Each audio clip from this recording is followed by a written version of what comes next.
একা একা চলে আসছি আমার ঘাসের জমিতে। তো ঘাসের জমির চারপাশে এমনিতেই ঘোরাঘুরি করতেছি, তো খুবই ভালো লাগে। এর কারণ হচ্ছে এই যে সবুজ সবুজ প্রকৃতি, এই প্রকৃতিটা আসলে সব জায়গায় পাওয়া যায় না।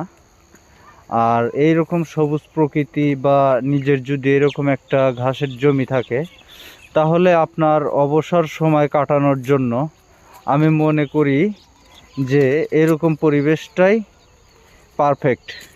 আপনাকে বাইরে বা দোকানপাটে সময় কাটাতে যেতে হবে না।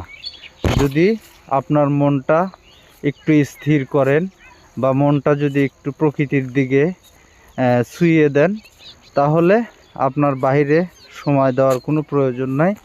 আপনি এই সবুজ প্রকৃতি এর মাঝে ঘোরাঘুরি করবেন, ইনশাল্লাহ সময় এমনিতেই দেখতে দেখতে পার হয়ে যাবে। তো দেখেন এই যে সবুজ আর সবুজ, হ্যাঁ, এই যে এইদিকে ধান ছিল, ধান কেটে নিয়েছে। আর এই দেখেন এই যে এইদিকে এটা হচ্ছে চিত্রপুরী কৃষিচিত্র এগ্রোর ঘাসের জমি। আর এই যে এইটা হচ্ছে আমার, এই দেখেন এই যে মাঝখান দিয়ে ডিভাইডার, এই পাশটায় আমার, এই যে লাল যে দেখছেন এইটা হচ্ছে আমার, হ্যাঁ, এই দিকটার থেকে এই দিকটা দিয়ে এই টোটালি